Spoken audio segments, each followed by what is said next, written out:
Hello, this is Joe Trahan, welcoming you to the All Me podcast from the Taylor Hooten Foundation, whose mission is to enlighten the world to the truths about appearance and performance-enhancing substances. As the national leader on this subject, they communicate their educational messages through various methods, including this podcast. Thank you for listening and enjoy the show.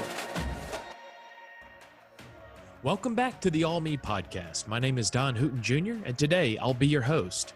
This has been an interview we've been so excited to conduct. Today, you're going to hear from Brian Jordan, Technical Manager for the NSF Certified for Sports program. As a former Major League Baseball strength and conditioning coach, Brian has a lot of experience and knowledge when it comes to the importance of third-party certified dietary supplements, and he's going to give us an inside look into the world of dietary supplements and their extensive certification process. NSF Certified for Sport is the gold standard when it comes to third-party certification of supplements. In this podcast, you're going to learn what it means when a dietary supplement is certified by NSF, but it's also important that you pay close attention as to why, as consumers, we need to be aware of the products that we're putting into our body or in our kids' bodies. Throughout many of our podcast episodes, you will hear professional athletes, strength coaches, and sports dietitians talk about NSF and their Certified for Sport program. Well, today, I'm excited to have an opportunity to have an in-depth discussion with one of the key people running the NSF Certified for Sport program. Thank you for tuning in. Please be sure to hit subscribe so that you won't miss any of our future episodes. We also appreciate it if you'd help rate our podcast so more people be aware of the great information we're trying to share and impact more lives. Let's get to the interview.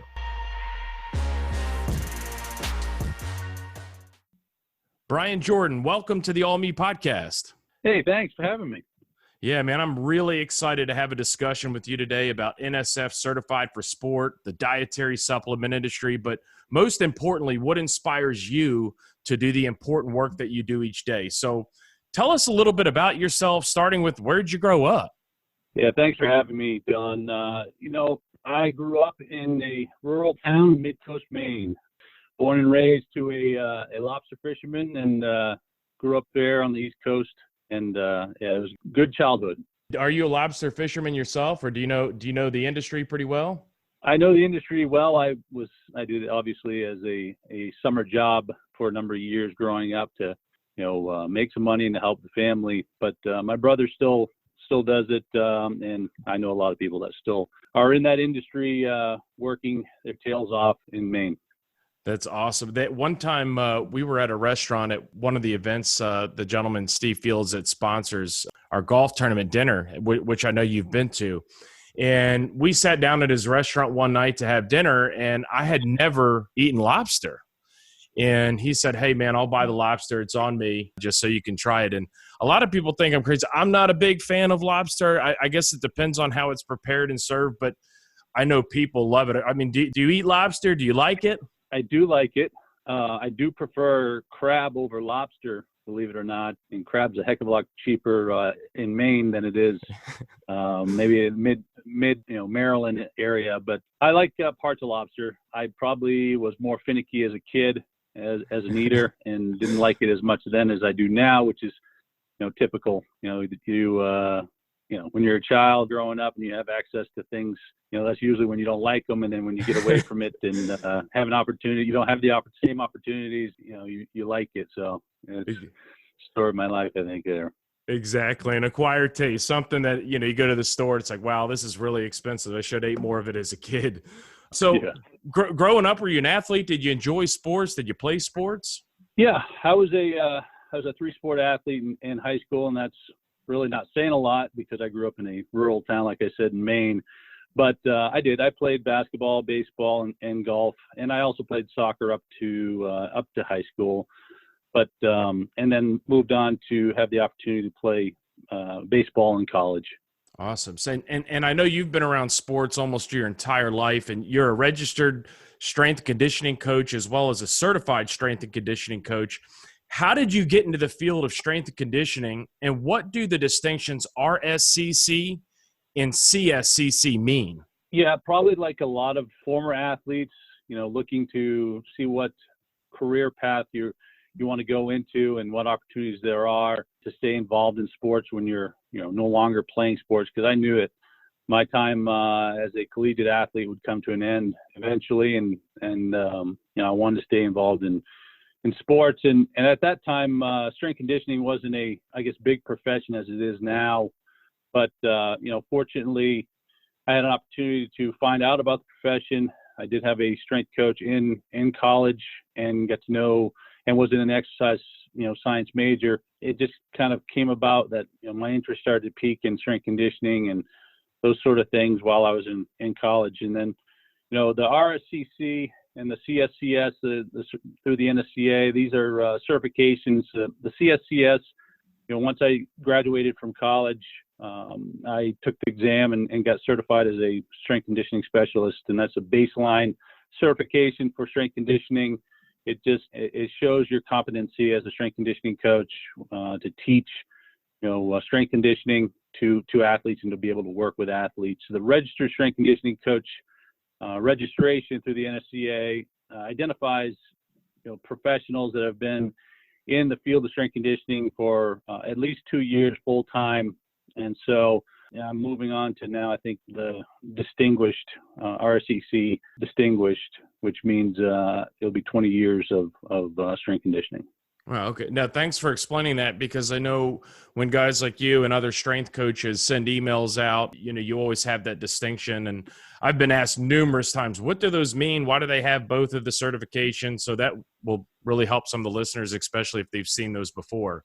Your career path led you to becoming a major league strength coach for the Colorado Rockies, which was when I originally had first met you. So did you always have dreams of becoming a Major League Baseball strength coach? And what were the career steps that took you there, ultimately achieving the success of becoming a strength coach at the big league level? Yeah, that's a tough question. I wouldn't say tough question.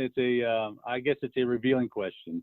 I definitely didn't think about being a Major League strength coach. Like I said, there weren't really many strength coaches in Major League Baseball when I first got into strength conditioning. I was more, I guess, interested in becoming a Major League Baseball player than I was a Major League strength conditioning coach. But fortunately, in my time at Springfield College, I did find out about strength conditioning as an internship in Major League Baseball. There were only 2 or 3 teams that were offering internships. They were low-paying internships, but they were opportunities to work with Major League teams and such. And so I went into the Naval Academy and finished up my off-campus practicum and came back and started looking around for opportunities at that time. And fortunately, the Detroit Tigers gave me that opportunity to come into spring training as of 4 interns, 2 of which they were going to keep for the season. But I had a chance to go to spring training and be a strength conditioning intern. So I learned the ropes of Major League Baseball spring training at that time. And fortunately for me, I was one of the 2 that they selected to keep for the season. And one of those positions was to go to AAA Toledo, Ohio, which, I spent the season as a Toledo Mud Hen strength conditioning coach for a year. After that season was over, it, like a lot of, strength conditioning jobs, especially at that time, and internships, you're looking on to, I knew I wanted to stay in strength conditioning, and I knew that was the job I wanted to do at that time. That's where I knew, I wanted to be a Major League strength conditioning coach. And so fortunately, I went to Florida for a little bit of time with my wife, had an opportunity that presented itself with the Colorado Rockies. And we went out there, and I was the Major League strength conditioning coordinator for the minor leagues. So all the minor leagues for 9 years, Wow. Working my butt off, and then had a great mentor in Brad Andrus, teaching me a lot about the ropes in Major League Baseball, but also in life in general. Was a great mentor of mine. And then, back in 2009, I had an opportunity to become the Major League strength conditioning coach and spent 6 years as a Major League strength conditioning coach. Yeah, so that's kind of my career path. I think the biggest things, and I had an opportunity to hire, interns myself, hire our strength conditioning coaches at minor league level for a number of years, almost 10 years. And, the big things I always try to stress is, work, being able to bust your butt, put your head down, and do the best you can, and opportunities will present themselves. So I've got to say that part of it was, busting my butt and working hard and trying to be as good as I could possibly be in everything that I did. But, the big part was, you can still work hard and still not have an opportunity. So I was very fortunate for the timing to get these opportunities. So timing and work ethic, I think, play a big role in, the career paths of whatever we do. Yeah, and timing is, I know, so essential when it comes to being whether it's a big league strength coach, big league athletic trainer, anything where you're working around these ball players. But it's such a cool job. And I don't think a whole lot of people have an appreciation of really how much time you actually spend grinding and working every day. Because when us as consumers and sports fans, as it relates to baseball, we tune into a game, it's a 7:05 start. We just assume, I know a lot of the younger kids do, but they assume the players show up at 6 o'clock, they play from 7 to 9 o'clock, they head home, and they're not going back to the stadium till 6 o'clock the next day. And as a strength and conditioning coach, you're there before the players get there, and you're there till the last guy leaves. So a lot of people really don't understand just how much work goes into that. And I know just in talking to you and some of your colleagues, the amount of hours you guys have to put in and the passion and care that you have for the athletes. Yeah, it's a grind, but it's a great job. To show up and to love what you do is unique, I think, and it is a blessing. But there's a lot of work that comes along with it. Yeah. The athletes they do show up, and they do have to do a lot of preparation, especially in Major League Baseball. There's a lot of sacrifices. Whether it's travel, family, the hours. There's a lot of sacrifices that are made for a lot of good reasons, and it is part of the job. I didn't really realize how much of a grind it really was, and how much it takes out of you until you get away from it for a little bit. Then you look back and you go, wow, that was a lot harder than I thought, because when you're in the fire, you're just going to do what you need to do, right? You're going to do the best you can do. And sometimes when you're in the fire like that you don't realize, the challenges and the stress and things that you're under. And that goes for athletes, it goes for staff members, it goes from, it can be any job as well. When you're in, high pressure, high stress, high, say, work capacity jobs, then, you don't really realize, how stressful that can be, I guess, until you have a contrast, which is, a little bit of distance away from it. Do you realize how hard it is? So, that's part of it. Yeah. And I mean, it's also a big responsibility too, because the health and well-being of that athlete, and some of these guys are making millions of dollars is in your hands. I mean, you're there to care for them. You're there to help them get stronger. You're here, keep them in shape for the season. So there's a lot of responsibility that goes along with it. Yeah. You do have that responsibility, and it's not a responsibility that anyone really takes lightly. I have a lot of friends that are still strength conditioning coaches, strength conditioning coaches in a lot of professional sports, and every one of them I know take a great bit of pride in the service and the care that they give those athletes. And having known you for so many years now, I know you're passionate about sports. You're passionate about making sure athletes' health and well-being are a top priority. I know you're also someone who doesn't tolerate cheating and doping in sport. After leaving the Colorado Rockies, you went to work for an amazing organization that isn't just concerned about the safety of athletes, but general consumers like myself and many of us that are actually listening to this podcast right now. Can you tell us more about NSF and NSF Certified for Sport, and sort of what do you do for them as a technical manager? Like, what are your roles and responsibilities on a day-to-day basis? Yeah, Don, I had a great opportunity, after leaving the Rockies to get involved with great organization like NSF International. And, NSF is a public health and safety organization. It was founded out of the University of Michigan back in the 40s. And so as a public health and safety organization, NSF, writes, national standards. It's a standard writing body.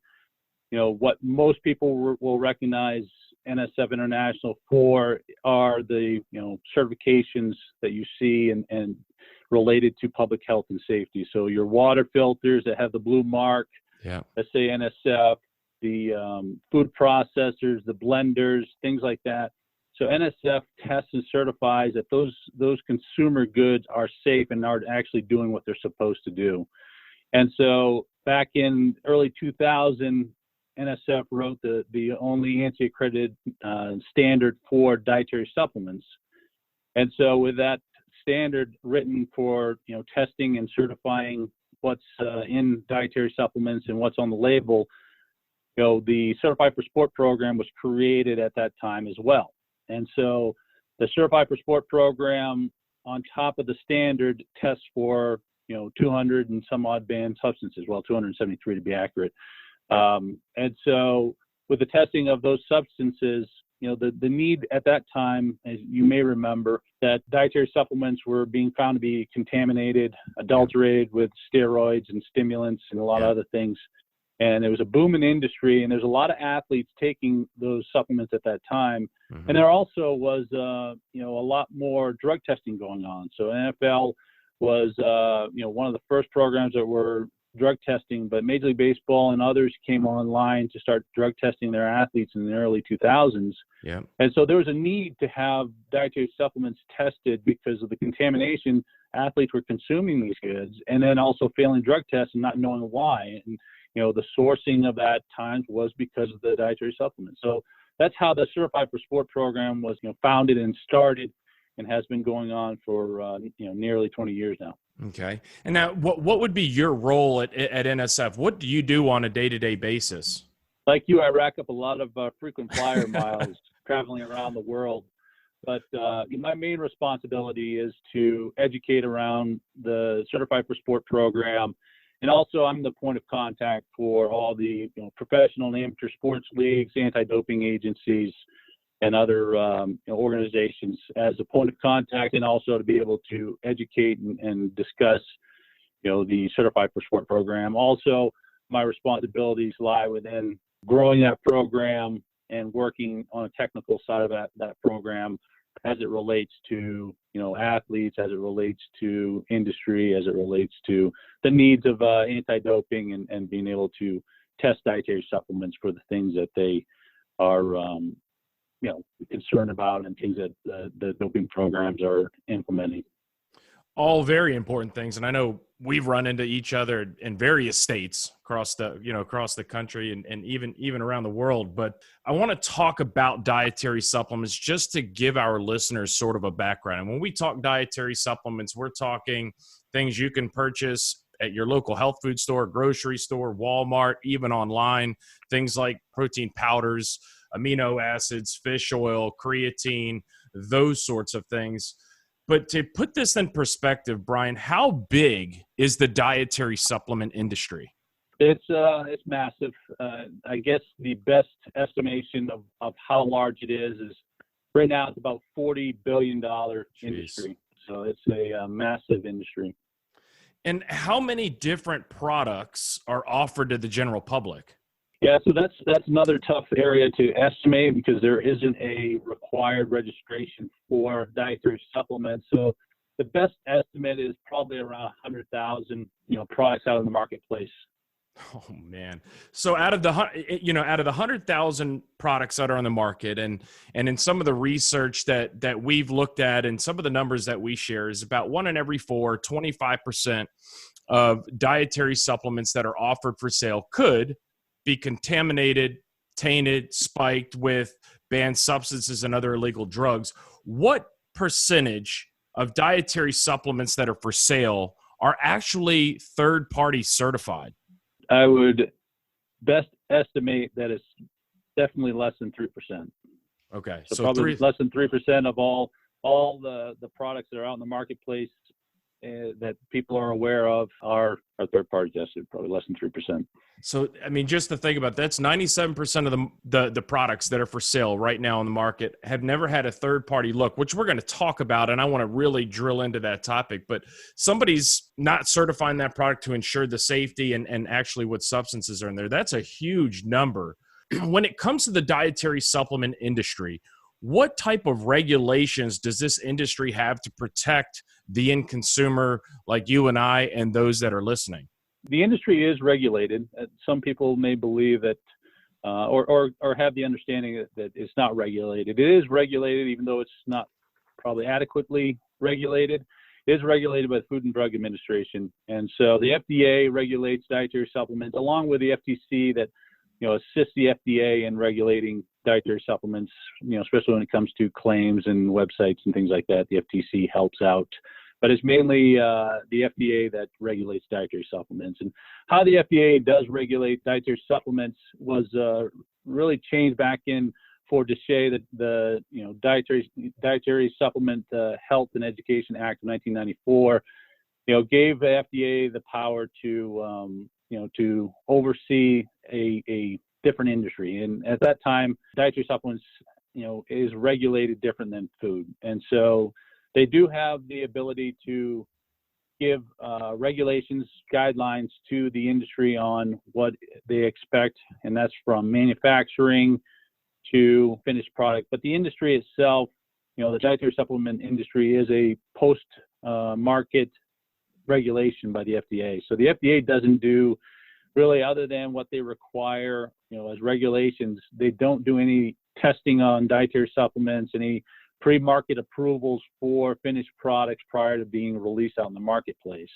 So it is a post-market regulation of these finished goods, and that's where it starts to get really challenging, because then you're talking about recalls. You're talking about having to prove that products are unsafe. You have to prove, from an FDA standpoint, that these are harmful things, after the fact they've already harmed someone. So that's the difficulty of how it is set up. My personal belief is most people listening aren't aware about this. Let's call it lack of regulation, if you will, because I know unregulated, that term has been used by us in the past, which we've changed because we do know it is regulated. But one of the things you mentioned is, the FDA regulates food, but also the dietary supplements. Briefly, I guess in a nutshell, how is the food regulation different from a dietary supplement regulation when it comes to the FDA? Well, there's a little more, scrutiny put on dietary supplements because of the regulations they put forth and the requirements they put forth on, what's in those products. So there's more, obviously botanicals, some things that have been approved as dietary ingredients. So that's set up a little differently. So there's a little more scrutiny to dietary supplements than food. Foods have, ingredients in them that have been generally recognized as safe. Okay. They've been, in the food system for periods of time. So the regulations are a little more lax for food, but I would dare say this, that we are living in a time where they are all very comparable risks when they're manufactured in a lot of the same facilities. And there's a lot of things that have changed from what used to be farm to fork is not the same world we live in now. There's a lot of manufactured food. There's a lot of manufactured goods that we consume. And there's a need for that, throughout to supply the globe with food. And so it's understandable, but there are risks and there are opportunities for, adulteration, things like that when the world we live in now. No, and you use the term there, adulteration, and that's, I know, an industry type term, and it's a term that we try to teach in our All-Me assembly programs. When you say that a product has been adulterated, what does that mean? Yeah, so that's a term that is in the regulation of dietary supplements, and it's used to identify products that have health risks and safety issues to them. And the best example I can give is, say dietary supplement that you're consuming has been found to have a pharmaceutical drug in it. And so that would be an adulterated product.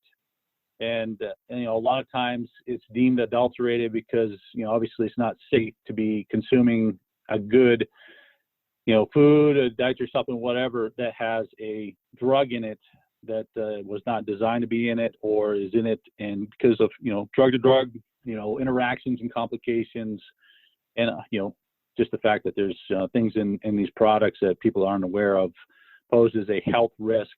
Yeah. And so those would be deemed a adulterated product. How does that happen? Is it intentional? Is it unintentional? How does some of these other ingredients, if you will, end up in these products? There's a number of ways that occurs. One being the raw materials coming from, other countries, sourced in the same country.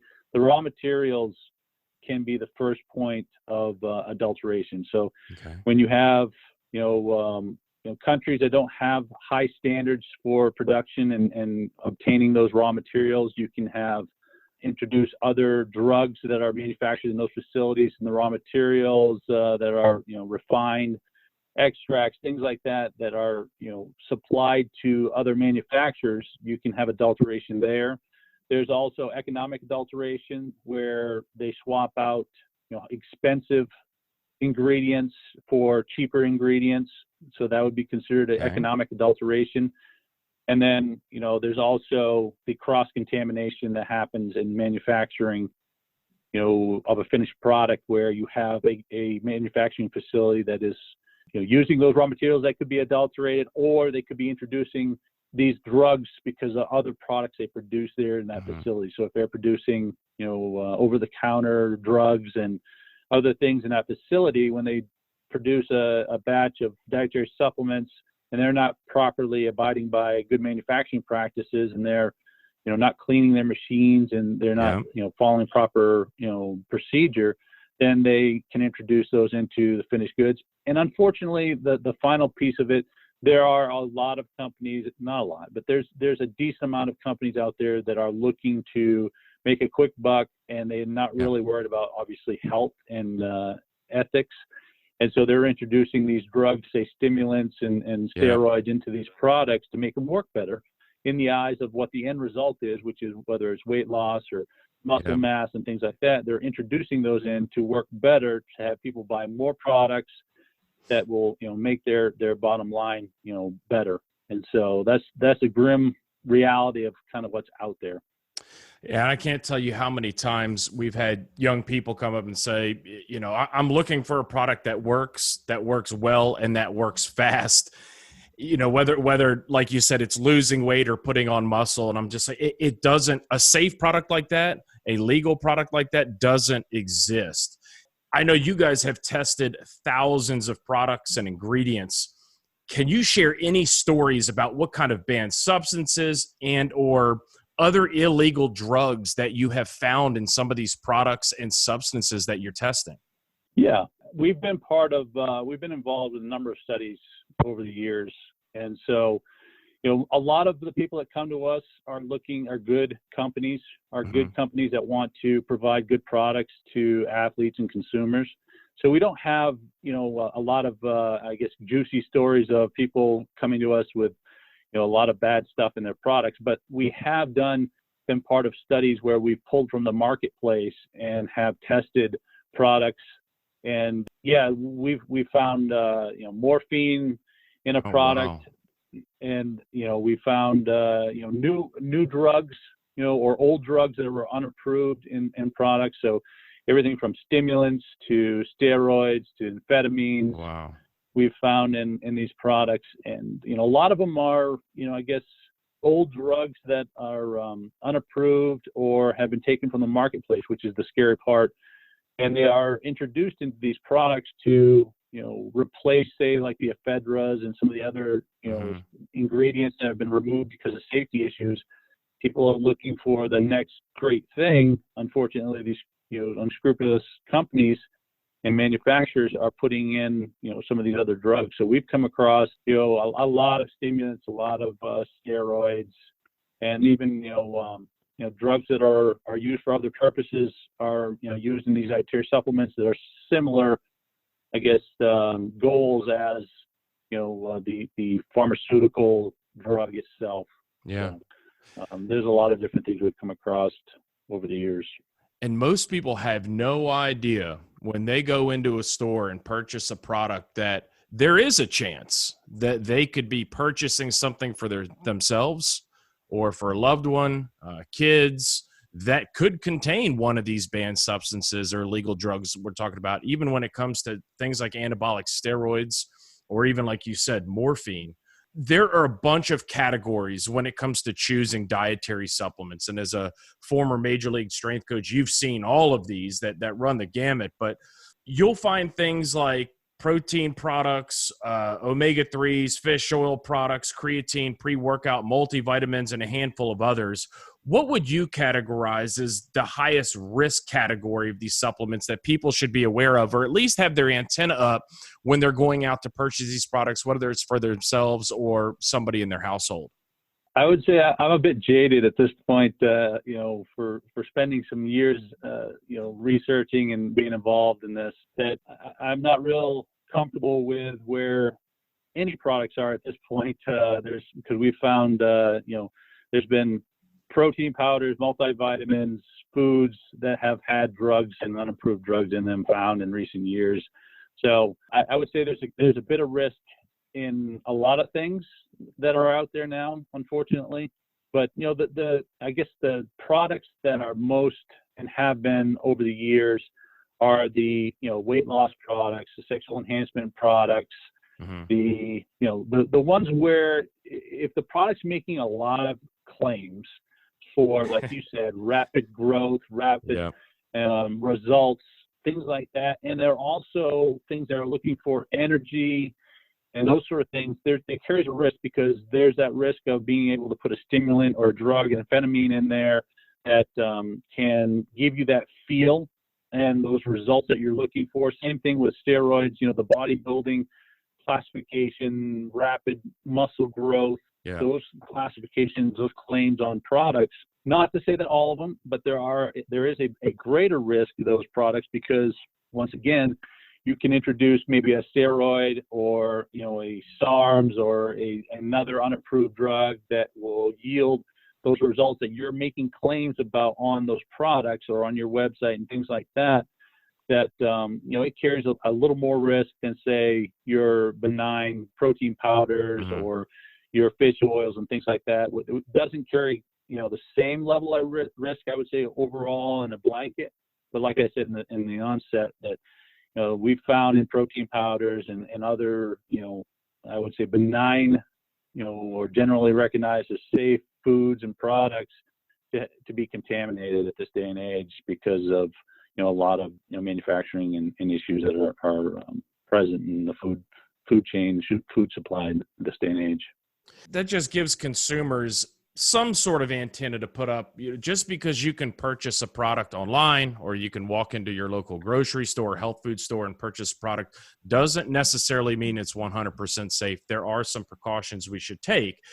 And I don't think most people even realize that there are a lot of product manufacturers who go through an extensive facility certification process. Can you talk about your manufacturing facility certification or the good manufacturing process that inspects these facilities as they're manufacturing these products? Like I said before, the FDA has a regulation that requires registered food facilities, manufacturing facilities to abide by good manufacturing practices. So there's guidelines set up for what those are. What NSF does, as a independent third party that's not a government entity, we provide service to the industry and to these manufacturing facilities that we audit these facilities to comply with that regulation. So we go into these facilities with our auditors, and we go through and make sure that they have quality systems, their SOPs, their records, their processes of cleaning are in place. All those things we do in the facility, we make sure our auditors are making sure that they get graded out, and they have to have corrective measures to correct those things if they are not up to those regulations. And a lot of the industry leans on third parties and NSF for these audits and this service, so that when the FDA does come into their facility and audits their facility, it doesn't shut them down. Obviously, if they're producing finished products that are harmful to people, it puts them legally at risk as well. So there's reasons why the industry volunteers to pay for that service, to make sure that their processes are in place for quality, for safety, and those sort of things. So there are a lot of good companies out there that are getting these services to make sure that they are doing the things that are expected of them as a manufacturing facility. Yeah, because they care about their final product, they care about their customers, and they want to ensure that whatever product it is that they're putting out there, that it's safe to take.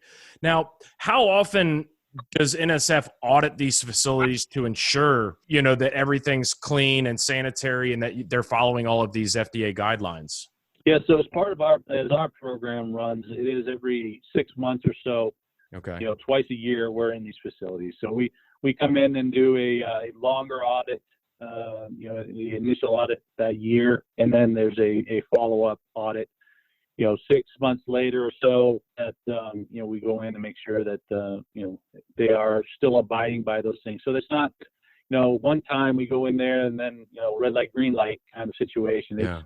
you know, actually working with the companies, working with the manufacturers to you know, to help them, you know, because it is a lot of money. It is a lot of work to have quality systems in place, have quality people, and run a quality operation. And so it takes time to build those systems. And also, you know, it's a partnership. You know, they're trying to make sure that these facilities are doing what they're supposed to be doing. And, you know, it does take being on site, being in these facilities, you know, routinely to one, accomplish that, you know, two, to partner in a partnership that way. And a lot of people will always ask, well, you know, those are some really expensive products, but this gives people sort of some foresight as to why, you know, the companies that are taking these extra steps to ensure the cleanliness of their facilities and the ingredients that are being tested that they're actually using in their products, you know, ultimately that end product will be safe, but, you know, you can see why it would be a little bit more expensive when you go to purchase these types of products. Can you also explain or discuss the athletic banned substance certification that NSF offers to manufacturing facilities? And is there an auditing process that goes into this to ensure that these facilities are not using banned substances?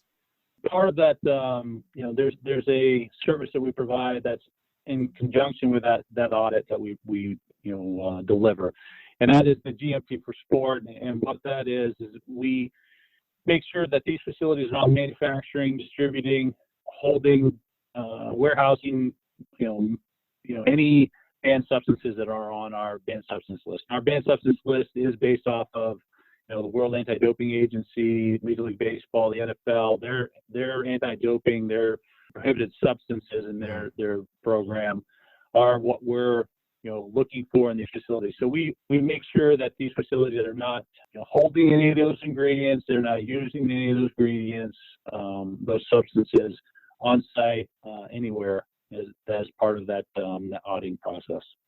Okay. And currently, how many banned substances does NSF test for? 273 as of today. Okay. Yeah, I think we got more coming. We got more coming as things change and as there's more new substances. We continue to grow that list, and as we develop methods for testing those things in dietary supplements and foods and such, we add those to the list. But we are at 273. We always say 270 plus is a lot of our materials say, because we continue to grow that. So instead of changing the number every year, we make sure we're accurate. And so anything above 270 will right now cover the list. So, but we are 273 as of today. Okay, no, that's outstanding. And I know in this type of industry, it's constantly changed and constantly evolving. You have chemists that are always bringing in new ingredients into some of these raw materials. So it's good to keep an eye on that and know that when somebody buys a NSF Certified for Sport product, they know and they're comfortable that it's free of 270 plus banned substances. Now, when we're talking about this whole third-party certified product, what does that mean? Talk to a consumer out there. Tell me when they hear that, all right, our products are third-party certified, what does that mean to me? Third-party certification, what that means is that there's a manufacturer that manufactures these products. There's obviously an end consumer that consumes the product. You know, third-party certification, NSF provides a service to, you know, the manufacturer that we are testing these products for us. We're testing these products for label claims, you know, accuracy of the contents of the products, and then also we're testing for banned substances. So as a third party, we're independent of these companies. And so as a company, there are good companies out there are making good decisions and have good processes in place. But, you know, as running a business that if you're, as a business, your bottom line is struggling, or if you're looking to make, more money, or you're looking for certain things, then at times there's probably a challenge to make tough decisions on what that looks like. So as an independent third party, at least when these brands use third party certification, like NSF, then there's an outsider looking at these products and making sure that you are, doing the things that you're supposed to be doing, for the safety and quality of your products. And even NSF, we are audited and we are viewed by a third party as well to make sure that we're doing the things as a public health and safety organization that we should be doing. And ANSI does that for us. They are a American National Standards Institute. They are the ones that come in and make sure that we are, as a certification body, doing the things that we're supposed to be doing. So we get audited every year as well. So we audit people, but we're also being audited and held accountable to a standard, much like we're holding people accountable to a standard that are asking for that. That's interesting. So the guy that's checking on the other guy also has another guy that's checking on him. So the whole checks and balances thing works out. Yeah, it keeps people, I guess, honest to what they say they're going to do, and accountable to a process and a standard. When we talk about the NSF Certified for Sport logo, and we'll make sure we put that up in our show notes, but we show it in every single program. But one of the things, Brian, it's accurate when we tell people that if they're buying a product that's certified by NSF Certified for Sport, everything on the label that they see is actually in that product in the specific doses, et cetera. Yeah, so part of our process, with certification from the Certified for Sport is, one, we talked about the GMP. We make sure that the facilities are a registered facility, that our auditors are in there routinely, making sure they're abiding by good manufacturing practices. Mm-hmm. The standard that I mentioned earlier as well, that was written in the early 2000s for dietary supplements, we test and certify to that standard. What that standard, the details of that standard are that we test for heavy metals, pesticides, and contaminants. So we're making sure that there aren't lead and mercury and things, in these products at high levels. We are also making sure that pesticide residue aren't on the botanicals and things like that. We are testing, fish oils for dioxins. We're testing also the ingredients, the contents of these products as part of the standard. We are testing the products to see if you say that there's 20 grams of protein, that we're verifying that there's 20 grams of protein in that product. We are also on top of that, the finished part of that, besides the testing for micro, we test to make sure there's no listeria, salmonella in these products. And then the last part for the Cert for Sport program is that we are testing for all those banned substances, making sure that there's there's no banned substances in these products, that we can test for. And if you could just take everything Brian just said, that gives you a perfect understanding as to, if you are out there purchasing dietary supplements, why it's important to find products that have been certified through NSF. Now, Brian, when it comes to product lots, do you have companies that only get certain lots tested? For example, let's say I've got a company that produces 500 different types of protein and other types of products, right? Would all of these types get certified? Is that up to me as the manufacturer? How does that work? So there's we do a lot by lot certification. So there are individual lots that companies want to certify that they sell to athletes. So really, when the program was formed, there are companies that are selling to general consumers that don't want to test for banned substances because they're not drug tested athletes or anything like that. So they've started out, they would just test, certain lots that they would they'd send to us to test, and then certify, through our process, which is not just testing the product, but we also are looking at C of A's. We are looking at batch records. We are looking at so many things, and also the labels and things like that. But I digress. We are looking at all those things when we are certifying these products. Okay. And so the lots, the lots themselves, there are lots out there that carry the mark. So when they certify a lot of products, so you have the protein powder that is going to be certified for sport, Mhm. Once that passes certification, then they are approved to use the Certified for Sport mark on the product. Okay. It is listed on our website. It is listed on our organizational website, and then it is also listed on the app. And then the lot is listed on all those places as well. So Okay. the product itself carries the mark, and then the lot specific that has been tested and has been verified to be all the things that we've tested for is also listed. So on our app, it's really easy. You can go on and see that, your protein powder, and has the lot on there. You can look on the bottle, you see the lot number, you see the mark, and then you should have a level of comfort that it is a quality, safer product that you can consume.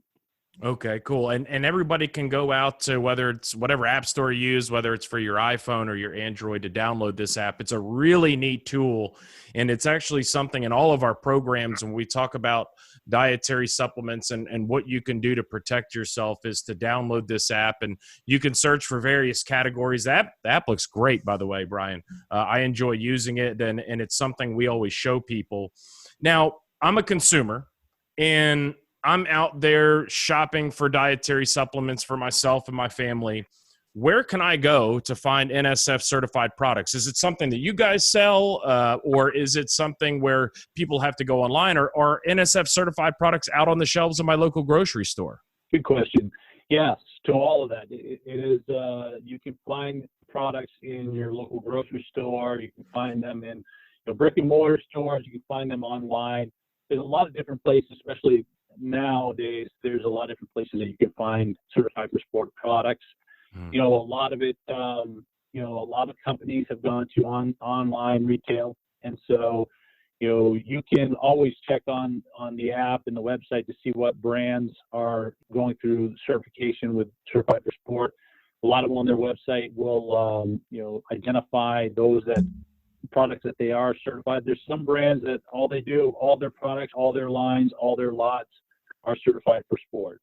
And so you can go on the website, you can go into, retail stores, things like that, and you're looking for the mark, and you're looking for on the website and app to see that there are, lots, and what lots are certified and what products are certified. And what we'll do, Brian, is we'll actually put the NSF Certified for Sport website in the show notes that people can access. So if you're listening, you can click details right now and get into the show notes. So if you don't have a smartphone and you have access to the internet, this will provide you a link to all these various resources that Brian's sharing with us right now. Brian, have you guys ever caught companies out there that are using the NSF logos, but their products have never been certified? Yeah, so there is some of that goes on, because like most things where there's value, where there's a great value, then there's people that want to do it without actually going through the process. And so we do catch people from time to time. A lot of it is online, because they can try to use the mark and online, and if they get caught, then they can remove it, and it's not doesn't cost a lot of money. We haven't caught very many people putting it on their actual products, because if we do catch them, then it's an expensive process. One, we legally can go after them, we'll go after them, but they would also have to relabel, print labels and relabel products and those sort of things, and recall products, which is very expensive, which, most people don't push it quite that far. Mm-hmm. But yeah, we have a whole, quality assurance department that deals with all that. So we've had companies in the past that push it and use a mark that they're haven't earned and worked for, and so we go after them legally. There's things on our website, we identify those companies. There's also times where we've, like I said, litigation. We've gone after these companies that are egregious with trying to do these things. Yeah, and I know many of the companies that you guys certify their products for, you can go directly to their website to purchase their products, and they'll ship them right to your door, which is really nice, and it kind of takes the guesswork out. Because I remember having a high school kid that came up to me after a program and pulls out this, I don't even remember what kind of powder it was. It doesn't matter, but the NSF logo it didn't look right. So I pulled up my app and I started looking. I remember taking a picture of the product and sent it to you guys like, no, we've never certified that product before. But it's crazy to think that people are out there doing that. But as you said, it's such a powerful logo to have on your brand. You're going to have those people that are a little bit crooked that are going to try and do those types of things. So that's why it's great to use the resources that NSF has, whether it's on their website or their app, just to double check and make sure that that product is actually certified. When it comes to third-party certification, I know you guys do have competitors in this space, but what separates NSF Certified for Sport from other companies that make you guys what all of these professional leagues and what we consider is the gold standard when it comes to third-party certification? We get this question a lot, but it's a pretty simple question to answer. And I guess it's pretty simple in that I feel pretty comfortable with saying that we are the most comprehensive. You know, from all the process and all the information that we talked about before, everything from GMP to the label claims to the actual testing of the product for heavy metals, pesticides, contaminants, and then banned substances, of which 273. We're testing more than competitors out there. And as being a former Major League strength conditioning coach and a strength conditioning coach in Major League Baseball that was drug tested twice a year. As a strength conditioning coach, I was tested more than I was as a collegiate athlete. Those are things that, if it's 20 different substances, if it's one different substance that is not being tested for, I would have a bit of reservation, so we're doing all those things, but also a big component that I really want people to understand about NSF is that we are a public health and safety organization. We are a not-for-profit public health and safety organization. So our mission is to protect and improve human health. And so with all the things that we do with water, food, and dietary supplements, it is for the greater good of public health. And so there's other competitors out there. I don't think you can say those kind of things. They are certainly businesses, and they operate the way they operate. But I can speak about how comprehensive NSF is and what our mission and what we stand for, which is why I'm proud to be part of the organization and proud to be living that mission. Yeah, which is why all these big sport leagues that everybody loves watching on TV that are all, have drug tested athletes call NSF the gold standard. And this is why these teams are purchasing NSF certified products. When you were a Major League Baseball strength and conditioning coach, you were responsible for purchasing dietary supplements for these big league players. Why was it important for you at that time, and why is it important today for today's strength and conditioning coaches to purchase products that are third-party certified by the Certified for Sport program? My responsibility at that time, which a lot of that responsibility now falls on dietitians. That responsibility was out of the desire to provide athletes with the things that they need. So you have a choice, which some leagues will operate a little bit differently, but Major League Baseball views it as providing athletes with the things that they deem they need, and we're talking about necessities. We're not talking about just a ridiculous amount of things that they're provided in the way of dietary supplements. But you have a choice with athletes. You have a choice that either allow them to feel like they're on their own and they have to figure out things on their own. That usually leads them to going to dark places and listening to people that they shouldn't be listening to and taking things that they shouldn't be taking.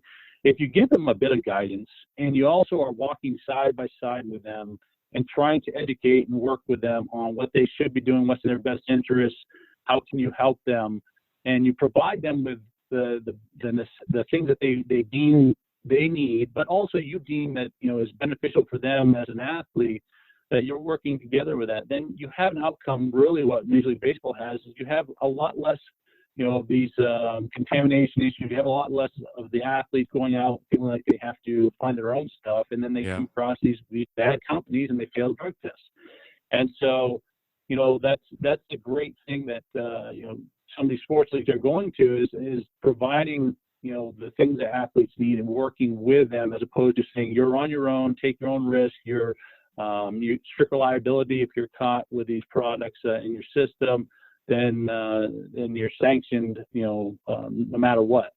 And so there's there's I think MLB handles it in the best way possible of holding people accountable to passing drug tests, but also giving them the opportunity where they feel like they're not on their own. I agree. And with all of your expertise, Brian, and you've been around, you've seen a lot of things. With your strength coach hat on, what would you tell a young person who is looking to achieve their goals of getting bigger, stronger, and faster when it comes to using dietary supplements? Yeah, that's a good question. That's a question I've gotten before. I think the biggest thing is to ask questions. How I've handled it over the years is, I ask questions. I ask why, you would want to take dietary supplement. What does your training routine look like? What does your diet look like? What does those things, and really dig into the whys, because there's a lot of people out there that really don't have a good understanding of what they want and what they need. And so if an athlete is a mature athlete that has exhausted a lot of their resources in training for a number of years, they are eating as well as they can, and with travel and other demands, they need to they're looking at supplements.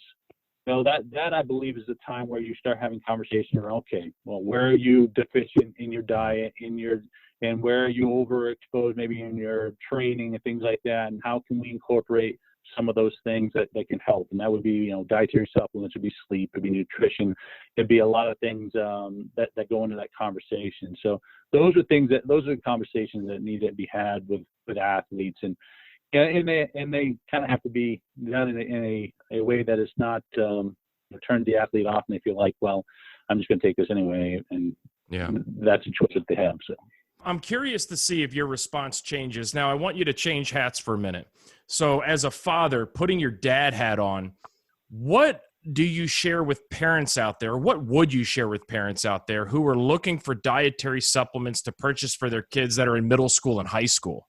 Yeah, my dad hat on, I would highly encourage parents to not push supplements onto their kids. I know there's coaches out there and there are people out there saying that, and there are also peers that are taking a lot of dietary supplements. My first thing would be, is that parents need to educate. They need to understand, if you're doing, the things that you need to be doing right with sleep, as a young athlete, and we're talking teenagers, if you're sleeping as well as you need to be sleeping, and you're as a parent, you're providing nutrition, and the kids are eating the way that they should be eating as best they can within reason, and they still are maybe deficient in some areas because of travel and things like that, then I would say then you can entertain looking at what supplements can provide.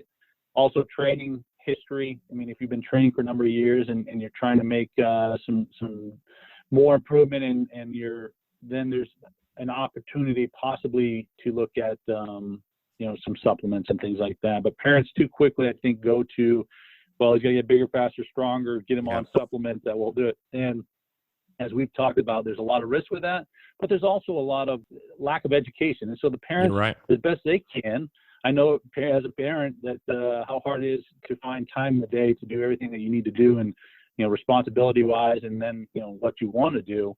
But I would say that if you're going to go down that path with your kids, saying that looking at dietary supplements, you really should become educated with people that don't have an interest in making money off of people consuming those dietary supplements. So you need to find out what really is going on out there. What's a safer way to do it, and really have conversations around ticking boxes of what's the value of you taking these supplements, instead of just going out and buying whatever and saying, well, I hope this works out well. And there's a lot of risk tied with that process.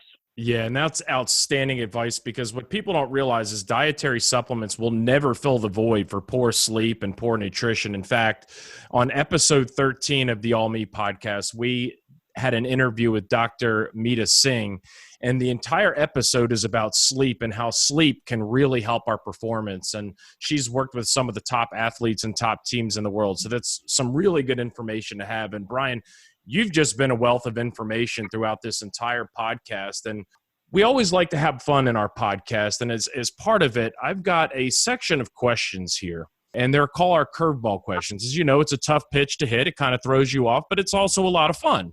I'm going to shoot a couple of questions your way, and just without hesitation, let's talk about the first thing that comes to your mind. So what was your first job, and what did you like or dislike about it? My first job was I would say landscaper, but I was mowing lawns. I started mowing lawns as a young lad. I'd say about 9, 10 years old. I was mowing lawns for neighbors and friends. What I liked about it was money. I was, able to save some money and buy some of the things that I wanted as a kid. Mm-hmm. And what I didn't like about it was, it can be a little sticky, and it can be a little, working with a push lawnmower. I wasn't kicking my feet up on a riding lawnmower. Yeah. I was mowing some large yards that was with a push lawnmower. So it was manual labor and hard work, but all in all, it was a great experience. I've got to admit, it's still one of the things I enjoy doing, even approaching my 40s. So in fact, it's got to be done today. All right. So if you could eat at one restaurant forever, what restaurant would that be? Oh, wow. That is a curveball. Yeah. I was a pitcher for a reason. I'm not very good at hitting curveball. I would say Texas de Brazil, because of all the choice of meats and selections there. Texas de Brazil. I love going there. It's just I always try to get my money's worth, and you think you can get your money's worth, but it's like you just can't possibly consume that amount of food. Yeah, you have the meat switch usually at the end. Yeah, exactly. What celebrity would you pick to exchange lives with? Wow, there's another curveball. That might have been a slider right there. I was trying to react. I would say Ted Williams, because he was my childhood athlete, icon. No, I take it back. Larry Bird or Ted Williams. Can I choose two? Yeah. Oh, yeah. Larry Bird or Ted Williams. I grew up in New England, and obviously Larry Bird was a tremendous basketball player and hard worker from Indiana, and then Ted Williams, a war veteran, tremendous, one of the best hitters of all time in baseball, and I would say either one of those two. If I had to choose a different life, it would be either one of those. Be one of those guys. No, both great choices, both great competitors and great athletes. But Brian, I want to thank you so much for taking time out of your schedule to visit with us today. And we want to make sure that every consumer out there, from youth athlete to the weekend warrior, has the information they need when it comes to purchasing clean dietary supplements. And we also want to thank you here on behalf of the Taylor Hooten Foundation for the work that you guys are doing over there at NSF, because it's so important. And we're so thankful for the support that you guys provide us every year and all the information that you're doing to protect us as a consumer.